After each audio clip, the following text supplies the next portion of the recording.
Morning everyone. NCERT की इस journey में हम अपनी 8th क्लास की एनसीईआरटी कर रहे थे ज्योग्राफी की। ठीक है, तो हम सेकंड चैप्टर हमने स्टार्ट कर दिया था, उसका सिर्फ हम एक टॉपिक ही कर पाए थे। आज हम उसका दूसरा टॉपिक करते हैं। ठीक है, ये हमारी एनसीईआरटी ज्योग्राफी, इसका सेकंड चैप्टर का सेकंड टॉपिक है हमारा मृदा। तो आज हम मृदा के बारे में पढ़ेंगे। हम देखते ही अपने आसपास मृदा कितना उपयोगी हमारे लिए है, हमारी फसल के लिए, बहुत सारी चीज़ों के लिए। ठीक है, मृदा पढ़ेंगे हम। ठीक है, अब इसको ऐसे लिख लेते हैं मृदा।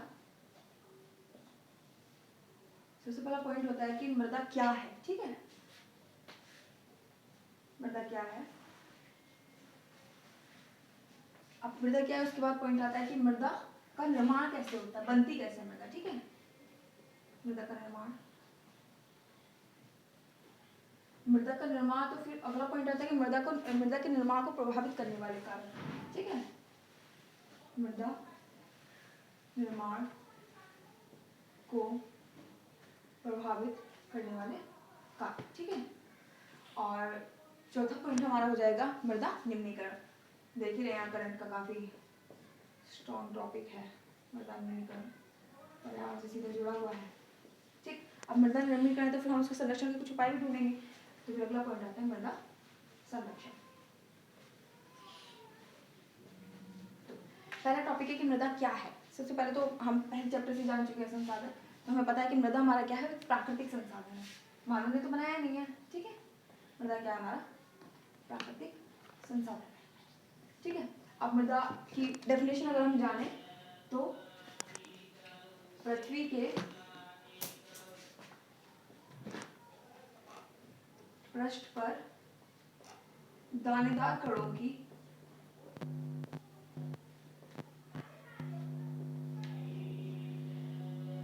पतली परत जो होती है वो हमारी मृदा कहलाती है। ठीक, पृथ्वी के पृष्ठ पर ऊपरी सतह पर मतलब जो दानेदार कणों की जो परत होती है, मृदा हम सबने देखी है। ठीक है, तो क्या कहते हैं, वो मृदा कहलाती है।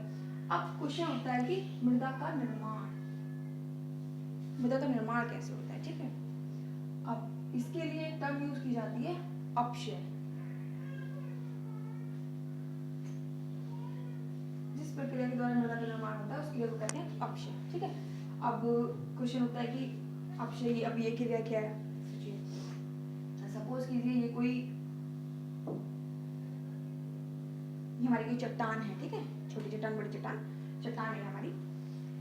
अब इस चट्टान पे क्या होगा, समय के साथ साथ पानी इससे होकर गुजरेगा, बारिश होगी। ठीक है, वायु इससे होकर गुजरेगी। ठीक है, तो ये जो इस प्रक्रिया के द्वारा क्या होता है, ये जो मृदा का ये एरिया जो होता है जहाँ से पानी वायु ये सब इससे टकरा के इसको प्रभावित करते हैं, ये धीरे धीरे कमजोर होता रहता है। ठीक है, कमजोर होता रहता है, तो एक टाइम ऐसा आता है कि ये जो आज हम आवरण मृदा का देखते हैं पतले पतले दानों में टूट जाता है। अब ये है कि मृदा का निर्माण जो है ये लॉन्ग टर्म प्रोसीजर है। ऐसा नहीं है कि आज चट्टान थी कल सुबह हमने देखा तो मिट्टी होगी, नहीं। मृदा का निर्माण जो होता है करीब कई हजारों सालों में होता है, कई हजारों सालों का प्रोसीजर है मृदा का निर्माण। ठीक है, अब इसको थोड़ा सा और अच्छे से करके पढ़ लेते हैं। वो प्रक्रिया क्या होती है, मृदा निर्माण की प्रक्रिया जो होती है उसको बोलते हैं आपका अपक्षय। ठीक है, अब जैसे कि एनसीईआरटी में एक चित्र है उसको हम समझाने की कोशिश करते हैं। यहाँ पर देखिए, ये कोई सतह थी। ठीक है, ये सतह थी। अब ये सतह क्या हुआ, इस सतह का धीरे धीरे इस पे अपक्षय की क्रिया हुई इस पे। ठीक है, जल मतलब वायु हुई और जल इससे होके गया, तो इसमें क्या होता है, इसमें छोटे छोटे छिद्र हो जाते हैं। ठीक है, पोर्स बन जाते हैं, और फिर वही लंबे समय तक मतलब वायु जल के प्रवाह इन सब चीजों के द्वारा जो ये जो ठोस एक चट्टान होती है ये कुछ पार्ट्स में डिवाइड होने लगती है, टूट के दरक के उसमें दरकन पड़ के चटकन होके, ठीक है, दरारें पड़ के ये सब जो है पार्ट्स में डिवाइड हो जाती है। समय के साथ ये प्रोसीजर और होता रहता है। तो ये क्या होता है, ये मतलब गाद में इस समय हो जाती है। ठीक है, गाद बालू इस सब में चेंज हो जाती है, और फिर जो है मृदा की परत बन जाती है, और जिस परत पर क्या होता है, हमारा पेड़ पौधे जीव जंतु हम सब लोग रहते हैं। ठीक है, ये हमारा चित्र हो गया। ठीक है, अब ये जो होती है इसको बोलते हैं जनक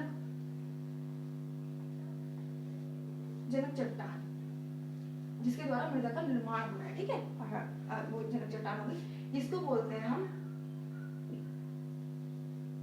अपक्षयी पदार्थ। मिटा लेते हैं, सब मिक्स हो रहा है, ठीक है। ये होता है हमारा अपक्षयी पदार्थ, छोटे छोटे टुकड़ों में विभाजित हो गया, ठीक है। और फिर ये हमारा होता है गाद व बालू के साथ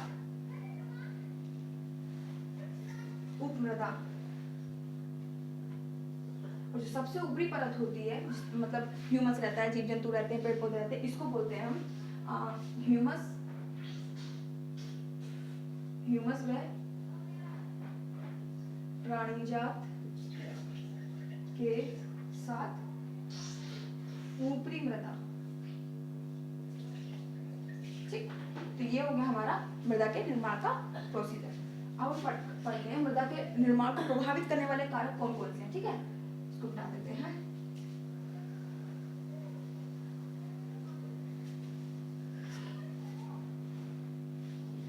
मृदा को प्रभावित करने वाले कारक, निर्माण को, ठीक है, प्रभावित करने वाले कारक। अब से पहला पॉइंट तो जान ही रहे हम, जिससे मेन चीज जिससे बन रहा है वो है जनक सेल, जनक सेल या जनक चट्टान, जनक सेल। अब ये क्या करता है, जनक सेल जो होता है ये मृदा का रंग, मृदा का रंग और मृदा में मतलब जो खनिज पदार्थों की मात्रा, खनिजों की मात्रा कितनी होगी, ठीक है, ये सब डिसाइड करता है। तो पहला पॉइंट हमारा आ गया जनक सेल, जनक सेल, ठीक है। दूसरा पॉइंट हमारा आता है आपका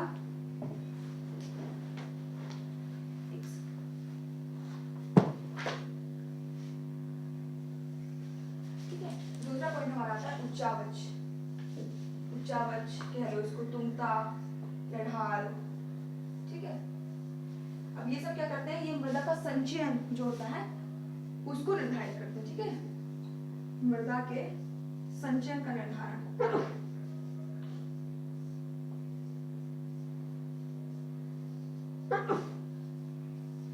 मृदा का संचयन करना ये कैसे होता है, अब देखिए ये कोई मतलब ढलानी सतह है, ठीक है, ये ढलान है। अब अगर इस पर मृदा है तो इससे पानी होकर जाएगा, वायु होकर जाएगी, तो ये इसका जो है ये मृदा जो है पतली हो जाएगी, क्योंकि समय के साथ ये बहती, इसकी ऊपरी परत बहती रहेगी, तो ये मृदा पतली होगी। वहीं अगर कोई मैदानी सतह है, ठीक है, वहां पर मृदा की परत मोटी होगी, तो ये इसलिए ये कह रहे हैं कि उच्चावच और तुमता ये सब ढाल जो है मृदा के संचय का निर्धारण करती है, ठीक है। और तीसरी चीज हमारी होती है वनस्पति जात, वनस्पति जात व प्राणी जात। ये सब क्या करते हैं, ये करते हैं जो मृदा में जो ह्यूमस है, ह्यूमस की मात्रा का निर्धारण करते हैं ये,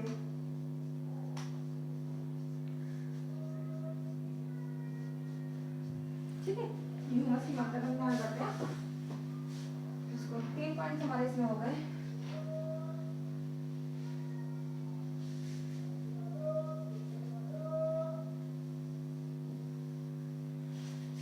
अगला पॉइंट है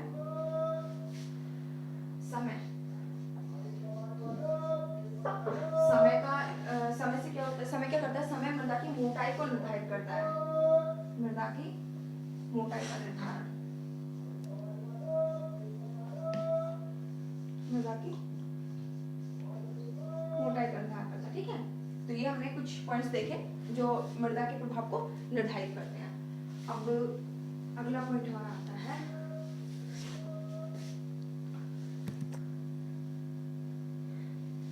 मृदा निम्नीकरण, मृदा का जो निम्नीकरण हो रहा है, ठीक है।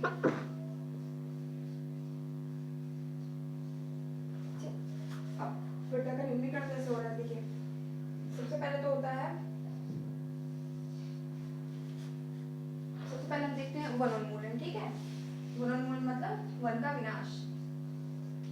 अब ये कैसे होता है, अब देखिए जैसे कि ये कोई परत है, ठीक है, तो कोई पृथ्वी की सतह है, इस सतह पर यहाँ पर पेड़ उगे हुए हैं, ठीक है। तो ये पेड़ क्या करते हैं, पेड़ घास जो भी होती है क्या करते हैं, ये मृदा के जो कण है इनको आपस में बांधे रखते हैं, ठीक है। इससे क्या होता है कि जैसे वायु जाए पानी जाए तो उतनी जल्दी इतना नहीं उखड़ पाते हैं।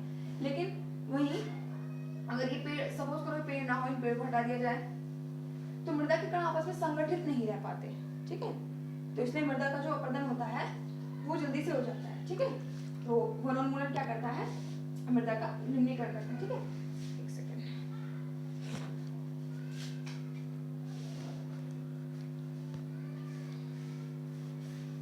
दूसरा पॉइंट है अतिचारण। अतिचारण क्या होता है, ये भी उसी तरह प्रोसेस जैसे कि कोई मतलब सतह है, इस सतह पर घास वैसे होगी, पेड़ पौधे होंगे, यहाँ पे आप अपने पशुओं को ले आइए तो सारी चीज ये घास वास चर देंगे, ठीक है। तो उसमें भी क्या होता है कि सारी घास उनकी खाने वाली नहीं होती है, लेकिन पशु क्या करता है उसको भी तोड़ के फेंक देता है, ठीक है। तो इससे क्या होता है जो मृदा मतलब वही जो घास पहले मृदा को मतलब बांधे रख रही थी अब वो मृदा को नहीं बांधे रख पा रही, ठीक है। तो ये भी जो है मृदा के निम्नीकरण का कारण है, ठीक है।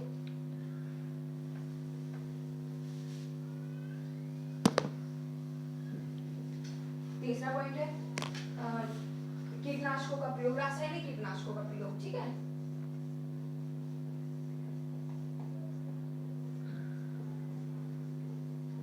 रासायनिक कीटनाशक, तो इसमें क्या होता है देखिए जो मतलब रासायनिक कीटनाशक होते हैं हम जब उनको अपनी फसल में डालते हैं, हम फसल के लिए डाल देते हैं, ठीक है, लेकिन वो लॉन्ग टाइम तक बने रहते हैं, ठीक है, उस मृदा में काफी लंबे समय तक बने रहते हैं, इवन कई कई सालों तक मतलब उनका जो है मतलब क्षरण नहीं होता है। इसलिए वो क्या करते हैं मृदा की उर्वरता है उसको कम कर देते हैं।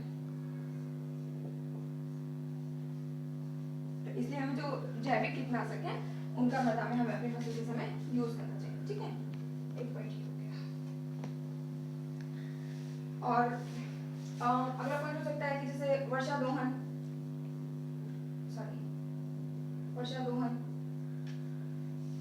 अब कोई सतह है उसका मृदा है, काफी भारी मात्रा में बारिश हो रही है तो वो तेजी से उसकी सतह को जो है मतलब मतलब अपक्षेप करती रहेगी, अपक्षेप इन द सेंस कि मतलब बहा कितने साथ ले जाती रहेगी, ठीक है। तो वर्षा दोहन ये इसका वो हो गया। पांचवा पॉइंट है भूस्खलन। ये जो पॉइंट है ये जो मतलब पर्वतीय सतह ढलाऊ सतह जो होती है उन पर ज्यादा मतलब ये मृदा के निम्नीकरण का कारण होता है, ठीक है। ये 4-5 पॉइंट निम्नीकरण के हो गए। अब पॉइंट आता है मृदा संरक्षण।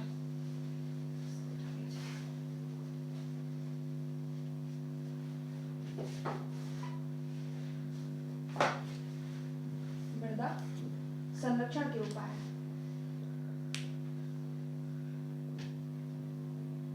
ठीक है। मृदा के संरक्षण के उपाय में हम जो है कुछ विधि देखेंगे, ठीक है। जैसे कि पहला होगा मल्चिंग।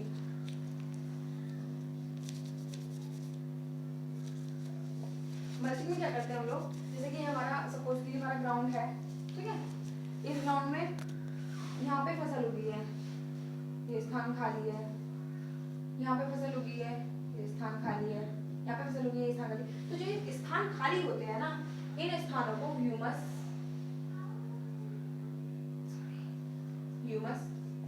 पेड़ पौधों की पत्तियां,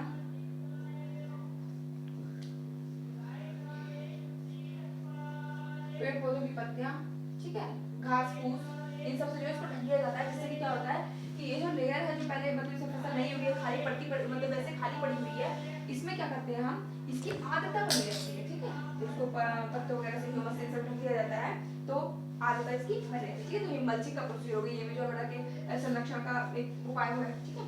दूसरा है हमारा समोच्च रेखीय जुताई। समोच्च रेखीय जुताई ये मोस्टली मतलब पहाड़ी जो ढलान होते हैं पहाड़ी सतह पर ज्यादा उपयोग होता है। जैसे सपोज कीजिए कोई पहाड़ है, पहाड़ी सतह है और ये ठीक है, ये पहाड़ी सतह है, यहाँ पे हमें कृषि करनी है तो क्या करते हैं हम इस लाइन में इसकी जुताई कर दी, ये थोड़ा पार्ट ऐसे छोड़ दिया, ठीक है। इस एरिया में जुताई कर दी, ये थोड़ा पार्ट ऐसे छोड़ दिया, इस एरिया में जुताई कर दी, ये थोड़ा पार्ट ऐसे छोड़ दिया।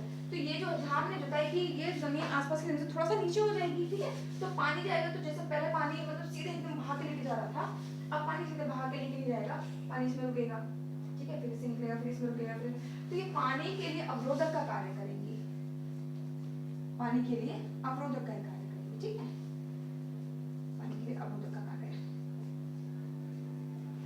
तो ये भी जो हमारा मृदा के संरक्षण का उपाय हो गया। अब अगला पॉइंट है इसमें वेदिका फार्मिंग।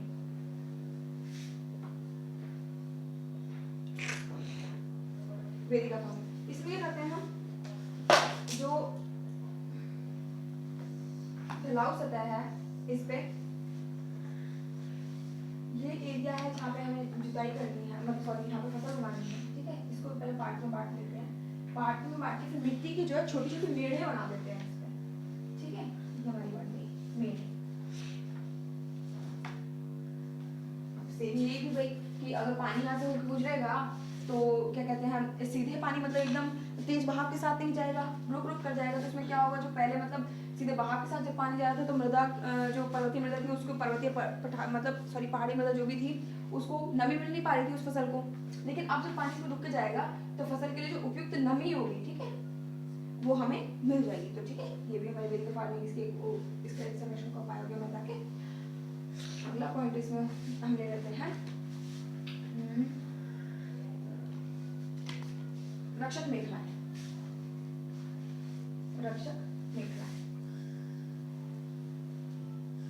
इसमें क्या कर सकते हैं हम, जैसे कि ये हमारा ग्राउंड है, ठीक है, जैसे कि वायु द्वारा या पानी द्वारा हमारी जो मृदा है उसका प्रदर्शन ना हो, इसलिए हम यहाँ पे क्या करते हैं, पेड़ उगा देते हैं। बाउंड्री पे जो आपने देखा भी होगा बहुत सारी जगह, बहुत सारी खेतों में यहाँ पे जो है बाउंड्री पे जो पेड़ उगा देते हैं। इससे क्या करता है, ये मृदा के अपवर्तन को रोकते हैं, ठीक है, वायु द्वारा प्रभावित करने से रोकते हैं। फिर तो दूसरा कि यहाँ की मृदा जो है एकदम गुथी आपस में रहती है, तो ये हमारी जो ग्राउंड की जो मृदा है वैसे बाहर नहीं जा पाती, ठीक है, पानी के द्वारा या किसी और रीजन से। तो ये हमारे लिए रक्षक मेखलाएं का काम करती है, ठीक है। ये भी मृदा के संरक्षण का एक उपाय है। दूसरा इसका एक लाभ ये भी होता है कि अगर यहाँ पे आप किसी फ्रूट वगैरह का पेड़ उगा लेते हो तो वो इनकम का सोर्स भी हो जाता है, ठीक है।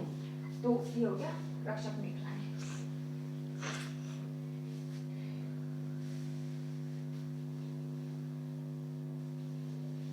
और अगला पॉइंट इसमें हम कर सकते हैं जैसे कि मतलब चट्टान बांध बनाना, ठीक है, चट्टान बांध बनाना,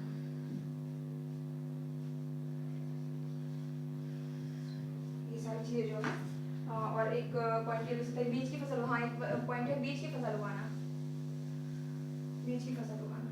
इसमें क्या करते हैं हम, इसमें जैसे कि हमारा ग्राउंड है, ठीक है, इस वाली रो में हमने कोई और फसल, एक फसल उगा दी, इस वाली रो में हमने कोई दूसरी फसल उगा दी, इस वाली रो में हमने वापस से ये वाली फसल उगा दी, इस वाली रो में हमने वापस से वाली फसल उगा दी, ठीक है। तो इसके कहते हैं बीज की फसल उगाना। इसमें क्या होता है कि अगर आप अपने खेत में मतलब हर सीजन में एक ही फसल उगाते रहोगे ना तो मृदा जो है मतलब कम उर्वर उसकी उर्वरता कम हो जाएगी। लेकिन ये डिफरेंट फसलें उसमें उगाते रहते हैं, ठीक है, तो मृदा जो है कुछ फसलों से तो मतलब फसलों से ही अपने पोषक तत्वों की प्राप्ति कर लेती है, ठीक है। तो जो डिफरेंट फसलें उगाना जो है जो होता है तो मृदा की उर्वरता उसमें बनी रहती है, ठीक है। तो इसी को बोलते हैं बीज की फसल उगाना, ठीक। ये हमारा एक टॉपिक है, मृदा वाला खत्म हो गया।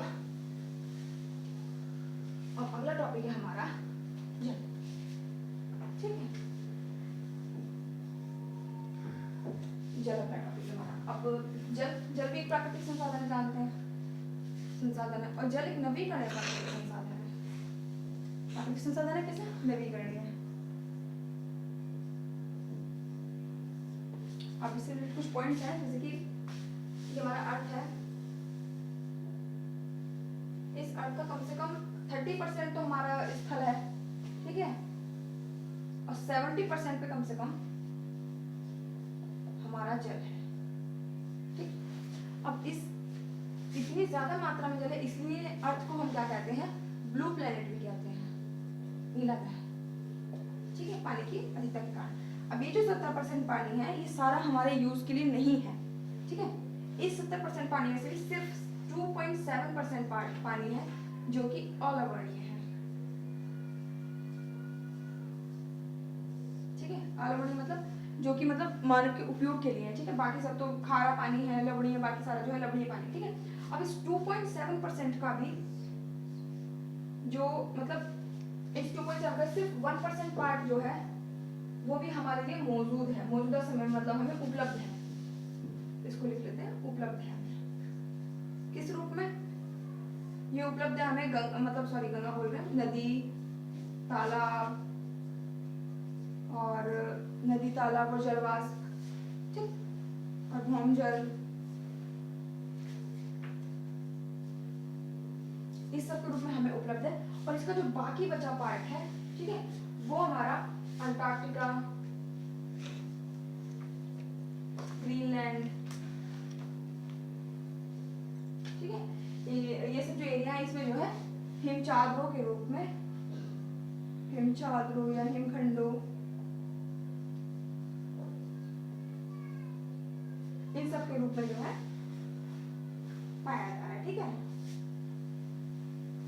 ये हमारा होता है जल के बारे में। अब फिर वही जल की मतलब जल संरक्षण, अब इतने इम्पोर्टेंट है, फिर जल संरक्षण की आवश्यकता है हमें, ठीक है। जल संरक्षण और नवीनीकरण हम एक साथ ही देख लेते हैं इसमें, ठीक। अब इसमें पहला पॉइंट हम ले सकते हैं कि देखो, जब मतलब कहीं पर ऐसे वनोन्मूलन से ले सकते हैं, ठीक है, इसमें पॉइंट ले सकते हैं वनोन्मूलन।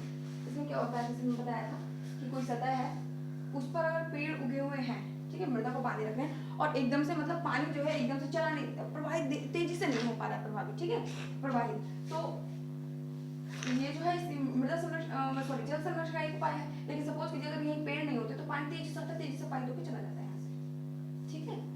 और सिर्फ उसमें सिर्फ जल का नाश तो होता ही नहीं, मृदा भी हमारी खराब हो जाती है। तो ये एक पॉइंट इसमें वनोन्मूलन हो गया, ठीक है। दूसरा पॉइंट है कि हम जो मतलब जो हमारे औद्योगिक जो केंद्र है, ठीक है, इन सब का जो गंदा जल होता है, हम उसको क्या करते हैं, उस गंदे जल को हम सीधे नदी या नालों में बहा देते हैं, ठीक है, बिना शोधित किए, ठीक है। तो इससे भी क्या होता है, इससे भी हमारा जल का न्यूनीकरण होता है, ठीक है। और चौथा पॉइंट इसमें ले लेते हैं वही मतलब रासायनिक उर्वरकों का यूज। इससे क्या इसमें क्या होगा, देखो जैसे कि ये हमारा खेत है, इसमें हमने अपना रासायनिक उर्वरक अच्छे से यूज कर रखे हैं। अब पानी अगर वर्षा होती तो पानी जाएगा यहाँ से होकर गुजरेगा, यहाँ से गुजरेगा तो बाद में किसे मिल जाएगा, नदी वगैरह में मिल जाएगा कहीं ना कहीं जाके, ठीक है। तो इससे भी हमारा जो है, सॉरी तीसरा पॉइंट था, हमारा जल का जो है न्यूनीकरण होता है, ठीक है। और चौथा पॉइंट तो ये है ही कि जल मतलब नवीकरण होने के बावजूद देखो जल हमें मतलब सभी जगह उपलब्ध नहीं है। तो इसका पॉइंट ये भी है कि जल का जो हम मतलब जो है जल का मतलब सदुपयोग नहीं करते हैं, मतलब जल का अच्छे से उपयोग नहीं करते हैं, ठीक है। जबकि हमें एक टर्म हमने देखी थी पहले चैप्टर में कि मतलब सतत पोषण विकास, ठीक है। तो उसमें जल भी हो जाएगा, हम जल का इस तरह से दोहन करते रहेंगे, ठीक है, जल का दोहन।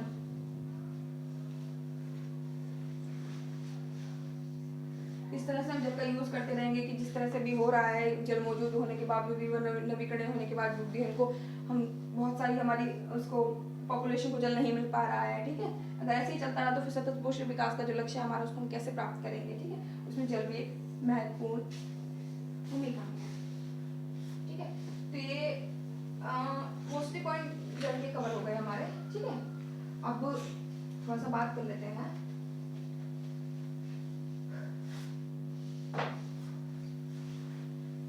वनस्पति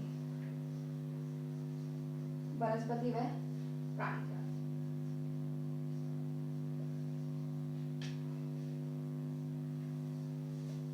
अब देखिए भाई, हम जानते हैं कि वनस्पति और प्राणी जात हर जगह तो इक्वल मात्रा में मिलते नहीं है, ठीक है। जगह जगह चेंज होती रहती है, मतलब जैसे कि भिन्न मात्रा प्रत्येक जगह मतलब भिन्न मात्रा में मिलते हैं। तो अब ये कहाँ प्राप्त होते हैं, पहले तो ये है, ठीक है। इसमें देखते हैं हम वनस्पति जात और प्राणी जात, ठीक है। हमें सिर्फ और सिर्फ वहां मिलते हैं जहाँ पे हमारे तीनों मंडल यानी कि जैव मंडल, सॉरी स्थल मंडल, जल मंडल, वायुमंडल, ये जब परस्पर मिलते हैं और इनके बीच का जो वो उभयनिष्ठ क्षेत्र, ये जो क्षेत्र होता है उभयनिष्ठ, ठीक है, सिर्फ यहीं पे हमारा इसको जैव मंडल कहते हैं। यहीं पे हमारा क्या होता है, वनस्पति प्राणी जात मिलते हैं हमें, ठीक है। जैव मंडल में सिर्फ हमें ये हमारा जल मंडल हो गया, ठीक, ये स्थल मंडल,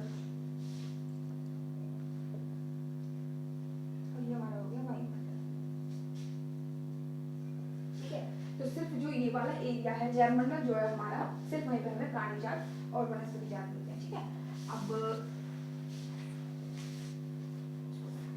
एक टर्म आती है हमारी, इसको बोलते हैं पारितंत्र। ठीक है, पारितंत्र बहुत इंपॉर्टेंट टर्म है, इसको समझ लेते हैं। पारितंत्र क्या होता है? जैवमंडल में जो मतलब जीवित जो चीजें हैं, जीवित वस्तु सॉरी जीवित जीव जंतु हैं, प्राणी जात हैं और वनस्पति जात हैं, ये सब जो है एक दूसरे से अनोन्य क्रिया जो करते हैं। ठीक है, अनोन्य क्रिया करके जो एक मतलब चेन बना लेते हैं, जो एक मतलब वातावरण बना लेते हैं, उसको हम पारितंत्र कहते हैं। ठीक है, इसको समझ लेते हैं कैसे। जैसे कि सपोज कीजिए घास है, ठीक, इस घास को खाया टिड्डे ने, घास डिपेंड हुआ टिड्डे पे। ठीक है, सॉरी मतलब टिड्डा डिपेंड हुआ घास पे, फिर टिड्डे को खाया मेंढक ने, मेंढक डिपेंड हुआ टिड्डे पे, अब मेंढक को खाया सांप ने, सांप डिपेंड हुआ मेंढक पे, और सांप को खाया फिर बाज ने, मोर ने, इन सब ने। ठीक है, बाज, मोर, ये सब डिपेंड हुए सांप पे। ठीक है, तो इनमें एक मतलब एक क्रिया हो रही है ना, सब में सब एक दूसरे पे डिपेंड है ना। ठीक है, अगर घास नहीं होगी तो टिड्डा नहीं टिड्डा खा नहीं पाएगा, टिड्डा नहीं होगा तो मेंढक क्या खाएगा, मेंढक नहीं होगा फिर सांप क्या खाएगा। ठीक है, ये सब चीज मतलब कहीं ना कहीं एक दूसरे को इफेक्ट कर रही है, एक दूसरे के साथ जो क्रिया कर रहे हैं, ये जो वातावरण बना, इसी को हम जो है पारितंत्र कहते हैं।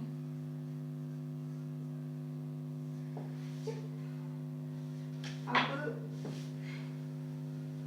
इनकी बात हो गई, अब थोड़ा वनस्पति जात के बारे में बात कर लेते हैं। ठीक है,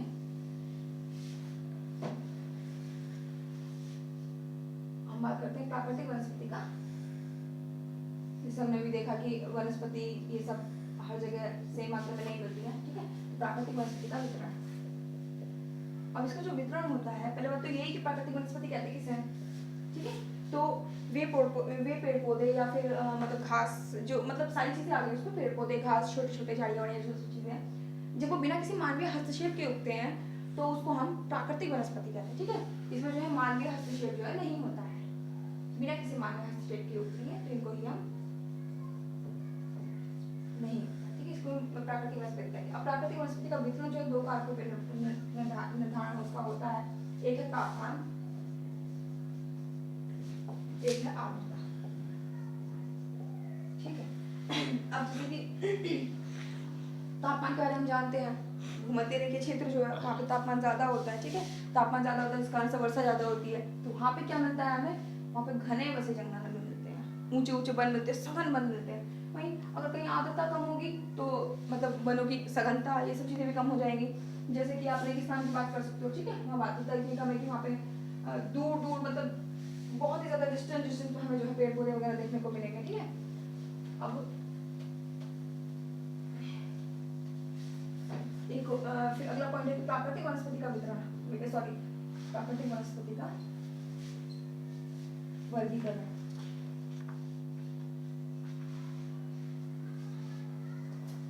प्राकृतिक वनस्पति 4 टाइप की होती हैं।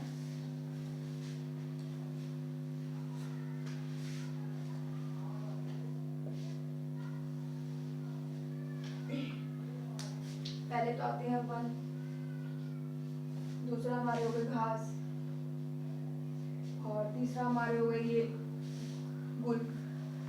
ठीक, और चौथा हमारा हो गया आपके टुकड़ा।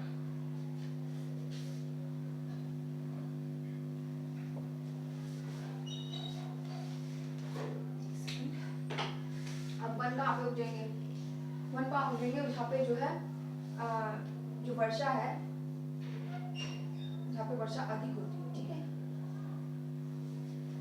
और जहाँ पर आर्द्रता ज्यादा हो।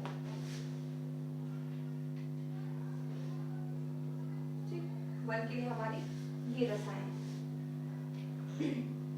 आवश्यक है। घास तो जहाँ पे होते हैं जहाँ पे सामान्य वर्षा होती है।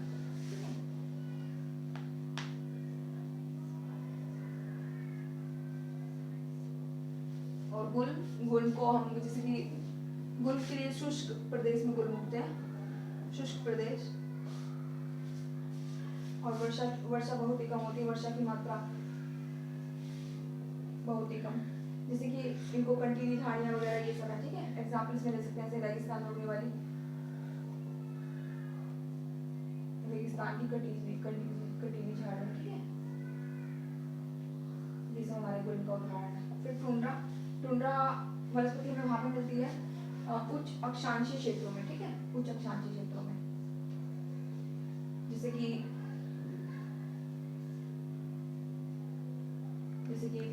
मतलब हिमालय में देख लीजिए, ठीक है, हिमालय में या उत्तरी ध्रुव के आसपास के एरिया जो है, दक्षिण ध्रुव के आसपास के एरिया जो है, यहाँ पे हमें टुंड्रा वनस्पति मिलेगी। इसके एग्जाम्पल जैसे कि मास हुआ, मास, लाइकेन, ठीक है, इस तरह हमारा ये वनस्पतियों का विभाजन।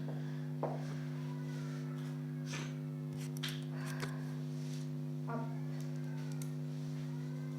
वनों का विनाश है ना, वनों का विनाश है, वनों के संरक्षण की हमें आवश्यकता है, ठीक। अभी जिस तरह से हम चीजें कर रहे हैं, जिस तरह से हमने इतना वन काट के प्रकृति को नुकसान पहुंचाया हुआ है, उससे देखा जाए तो वनों के संरक्षण की आवश्यकता हमें है, ठीक। तो पहले हम ये देखते हैं कि वन का मतलब वनों का विनाश कैसे हो रहा है, क्या रीजन है जिससे वनों का विनाश हो रहा है। वनों का विनाश, ठीक है, इसमें हम पहला पॉइंट ले सकते हैं, जैसे कि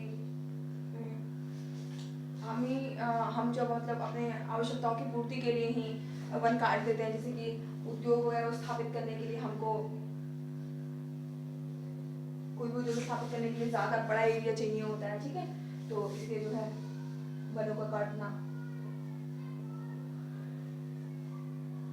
इससे हमारे वनों का विनाश हो रहा है। दूसरा पॉइंट हमारा होगा दावानल। दावानल मतलब जंगल की आग।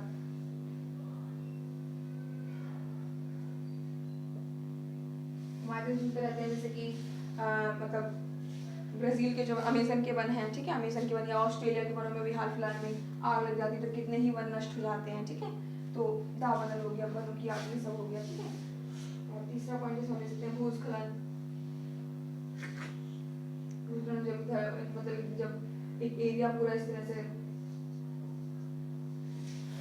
ऐसे चला जाता है मतलब पहाड़ी ढलानों पे, ठीक है, एक मतलब काफी बड़ा टुकड़ा भूमि का जब इस तरह से सरक जाता है तो उसमें वनों का विनाश होता ही है, ठीक है, ये वनों के विनाश का कारण है। चौथा पॉइंट है मृदा अपरदन। तो मृदा का अपरदन इतना हो जाएगा कि मृदा ही मतलब वनस्पति को उगाने के लिए अनुकूल नहीं रहेगी, तो ऑब्वियसली वनों का विनाश होता ही रहेगा, ठीक है। ये कुछ पॉइंट है वनों के विनाश से संबंधित।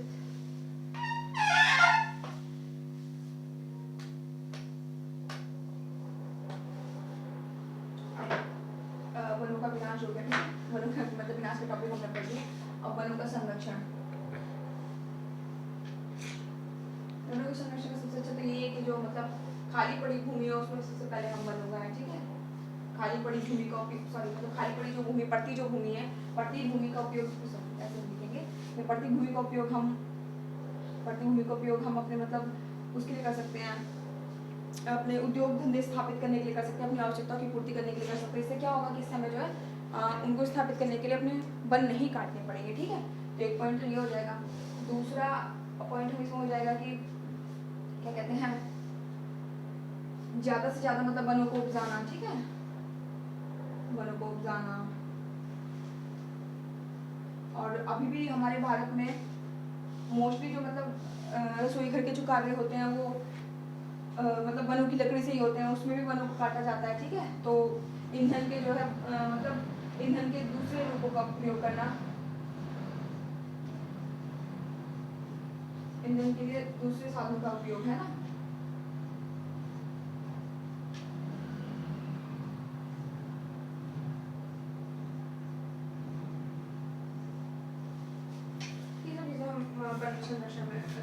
वनों के संरक्षण कर सकते हैं, ठीक है, ये हो गया हमारा।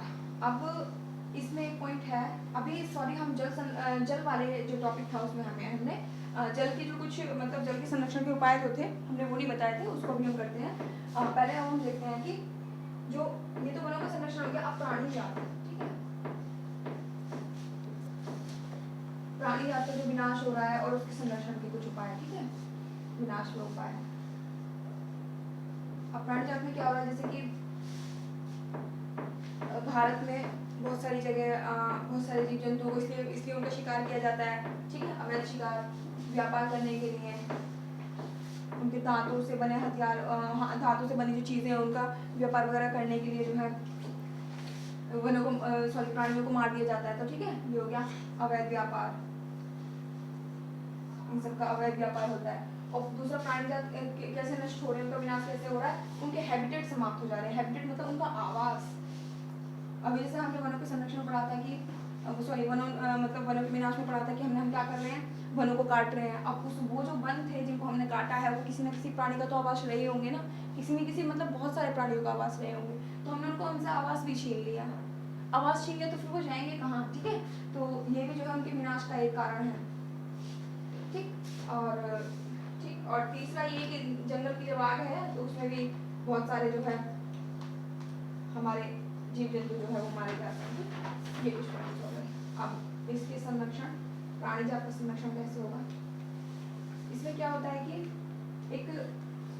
एक संस्था है, संस्था बनाई गई है, एक साइट्स, ठीक। इसमें क्या होता है, इसमें ये प्रावधान किए गए हैं कि अगर मतलब कोई प्राणी जात जो मतलब कि संकटापन है, मतलब कि जो मतलब जिसकी संख्या निरंतर कम होने पे, ठीक है, उनके अवैध व्यापार पर रोक लगा दी गई है। अवैध व्यापार पर रोक लगा दी गई, ठीक है। और कोई अगर अवैध व्यापार करेगा तो उसमें जो है सजा का भी प्रावधान है।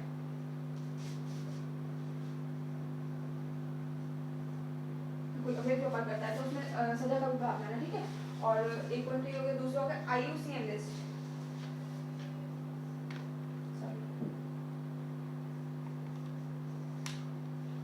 इसमें क्या होता है कि इसमें हम मतलब जो प्राणी जात है उसकी संख्या के आधार पे कम होती संख्या या बहुत ज़्यादा मात्रा में है या उनको संरक्षण की बहुत ज़्यादा आवश्यकता है, ठीक है। इस सबसे जो है इनको जो है जो कुछ प्राणी जात है उनको लिस्ट किया जाता है, ठीक है। लिस्ट 1, लिस्ट 2, लिस्ट 3, ठीक है। तो इनको इस तरह से डिवाइड किया जाता है कि बहुत ज़्यादा वल्नरेबल है ये वाली जो स्पीसीज़ है, या ये वाली स्पीसीज़ जो है इसको ऐसे संरक्षण की आवश्यकता है, ये वाली स्पीसीज ठीक मात्रा में है, ठीक है।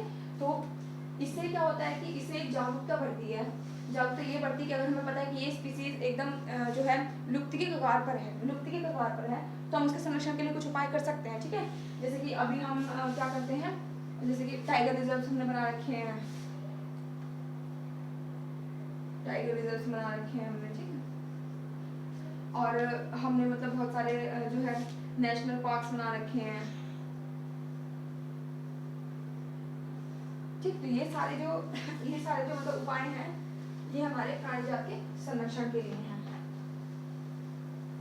अब एक जो पॉइंट पीछे रह गया था जल संरक्षण के उपाय, उसको भी एक बार देख लेते हैं। जल संरक्षण के उपाय,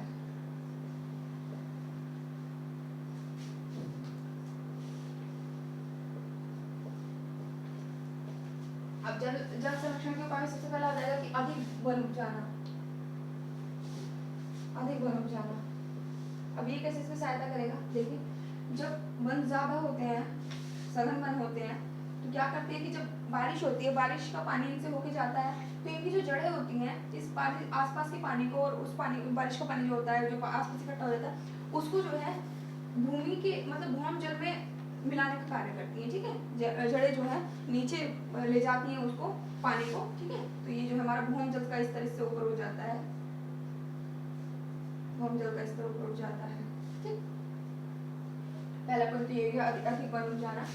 और दूसरे से हम कर सकते हैं कि जल का संरक्षण मतलब जल संग्रहण।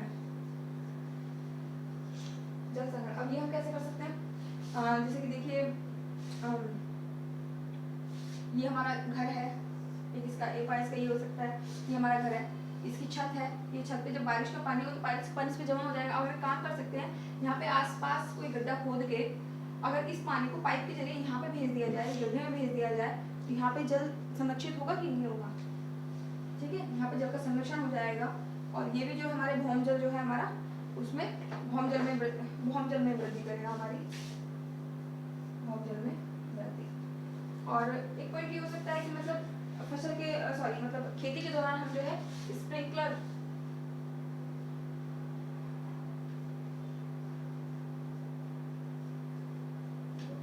सिंचाई तकनीक का यूज कर सकते हैं, सिंचाई तकनीक का यूज